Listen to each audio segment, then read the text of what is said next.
All right. Hello there. I got a question recently that I figured I would answer in video form. So it's my intention to, with these video logs, do at least a few instances in which I, after receiving a question, either on my training log or wherever, I try to answer it in video form. And I got a question.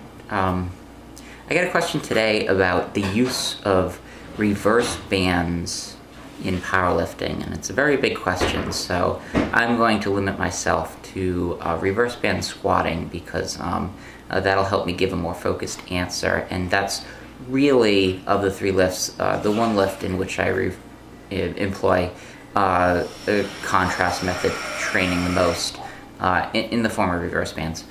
And so this person was wondering why exactly one would want to use reverse bands, and if you go Google search, reverse band squatting, and say, Google search why would someone want to use reverse band squatting, chances are the stock answer that you're going to find is that it overloads the top portion of the lift. And this is true, but I don't feel that this is the end-all be-all to the value of reverse band training. The other answer that you will come across is that reverse band training mimics the force curve of a geared powerlifting movement. So the concept is that because the bands offer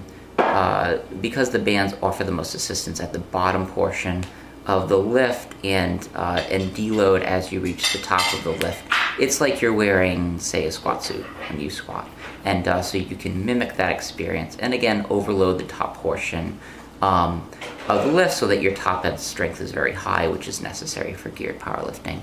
And that is true, but I think the question that was aimed at me was aimed more towards a raw powerlifter that uses reverse bands in his training. I've been doing reverse band low box squatting for a while. I've been using reverse band training for my squat in general for even longer than that, and really for the last 2 years have made it a staple of my training, and I've seen great success with it, and I think there are a few reasons why.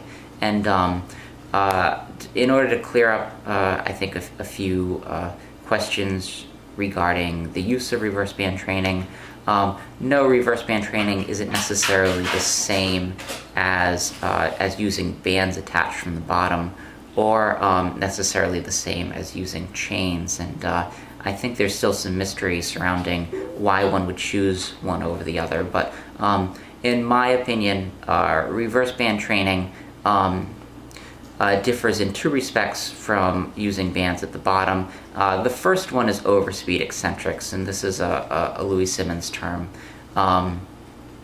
taken at least in part from Fred Hatfield and the idea of compensatory acceleration. And the belief is that you can produce a faster than normal eccentric speed and produce therefore a large amount of kinetic energy, which will encourage reversal strength. So the analogy that is given is instead of stepping on a scale, jump on a scale and see what that scale registers, at least instantaneously, at least for a moment, and you'll find that you weigh more than you actually weigh. And the concept here is pretty similar. It's that if you use bands attached from the bottom, those bands are going to shoot you down in your eccentric phase. So bands with a combination of a box will shoot you down. Literally, you will produce greater eccentric force than normal, which encourages, again, reversal strength, greater reversal strength.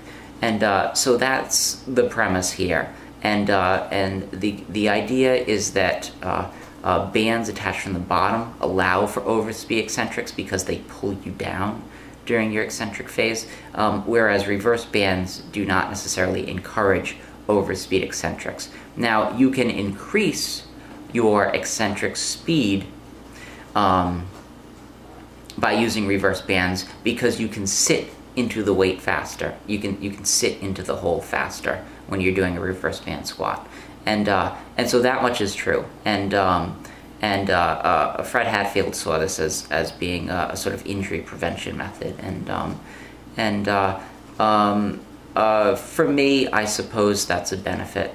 But there are other aspects of reverse band squat training that I find to be more beneficial, and they have to do with another difference, the difference that I've noticed between reverse bands and bands, and that's that bands attached from the bottom, so regular band use, will destabilize the lift, okay? They will, quote-unquote, put you out of the groove, or make it harder for you to stay into the groove. I find that reverse band training has the opposite effect, that reverse band training will stabilize your bar path, depending on what your bar path actually looks like. It will potentially stabilize your bar path by forcing you to either press or squat or deadlift in a relatively straight line, and encouraging a straight line concentric phase and eccentric phase. And so I find that with reverse band box squats, I'm actually getting put in the groove, okay? So my bar path is being stabilized. I don't have to worry quite so much about balance. Using reverse bands coupled with using the low box, which I can sit into, I can actually get into a different biomechanical position than when I normally back squat. I think if you were to take a sort of analysis, a biomechanical analysis of how my body is positioned and where my leveraging is in a reverse band box squat bottom position as opposed to just a regular back squat bottom position, I think you find that my body is set up differently. I maintain a more vertical torso position. My hips are underneath me and therefore closer to the bar a little bit more when I use reverse band box squats. And I find that that when I squat in this way, I can activate my glutes more, I can activate my quads more, my hamstrings more, and I can utilize my lower back a little bit less. So there's not as much stress being placed upon my lumbar, and I don't feel like I'm excessively good morninging the weights on the concentric, like I sometimes do when I get fatigued and I back squat. This for me amounts to being able to train with higher volume without entering a really fatigued state, because I found recently that training frequency and training volume in the squat is determined, at least in part, by how much you utilize your